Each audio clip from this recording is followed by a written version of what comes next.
Sibili sikhumbuke Pastor Lingi. Siyathoba. Sicela ukuthi-ke ube umuntu oyimember, ube umuntu omlandeli, ube umuntu onikela ku-channel bese lenamba uyisebenzisa kusona 9 ekuseni ya 5 ntambama kuphela, Monday to Friday kuphela, WhatsApp. Abantu abaye ku-WhatsApp futhi abantu abaye kungifonela bebuza ukuthi ngichaza amaphupho yini.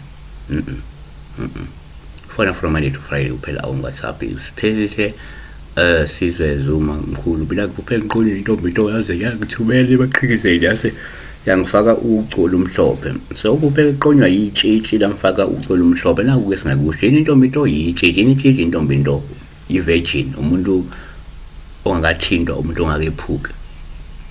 So ke uma le into noma le tshitshi likufaka ucu olumhlophe naku ke singakusho singathi thina number 1 esiningi ke uma uphuphe itshitshi kuwuphawula uma lokufaka ucu olumhlophe lokusho lingenzeka uzoba lenhlanhla ubusiswe ngentombi ezoba ubambo lwakho futhi ke uzoyithola maduze. Abanye abantu baye beyiphuphe into izokwenzeka kubo.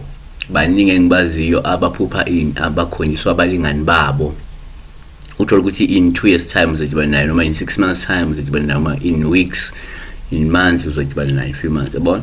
So number 2 kuyenzeka futhi uma uphupha itshitshi sikuthathe njengophohle kakhulu uma likufaka ucolo umhlophe. Lokho kusho ukuthi kungenzeka uyakhonjiswa ukuthi kumele uganwe yitshitshi ngokwecebo likaNkulunkulu ngenxa yokugcobo lwakho nomsebenzi omkhulu okumele uwenze evangelini likaNkulunkulu. Isaiah 62 verse 5 ngokuba ke njengensizwa iganwa intombi kanjalo ke amadodana akho ayakuganwa nguwe.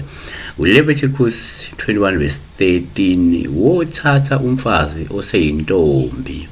Kanti kwabaseKorinte bokuqala chapter 7 verse 28 kepha ke uma uganwa kawoni nentombi uma igana kayoni. Number 3 kwabanye uma uphupha itshitshi kuwuPaul uhlumali kufaka ucolo umhlophe. Lokho sekukhomba nje ukuthi ke ukhonjiswa ukuthi ke unobizo futhi uhamba neke umbethwe yikhehla wena elihlambulukile elingamfuna umuntu osephukile elifuna ukuthi ke uganwe yitshitshi. Abanye abantu uyathola ukuthi lamakhehla asuke ehamba nawo iwona ke lafuna ukuthi ethathe le itshitshi noma athathe leli yatshitshi noma itshitshi ngempilweni, yabona.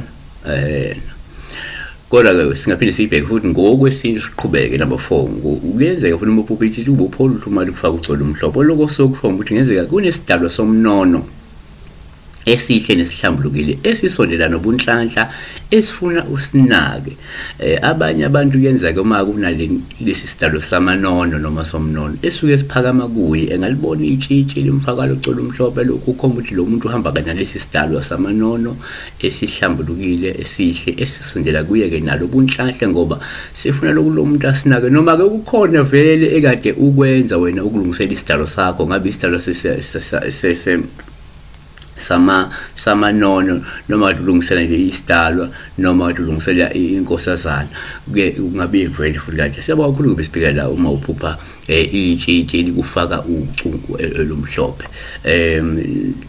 Ngaze kwethu ngihlela ukuthi ngithi khumu endabeni amaphupho ku YouTube. Ngiyabona ukuthi maybe sekuyisikhathi ukuthi ke ngithathe direction.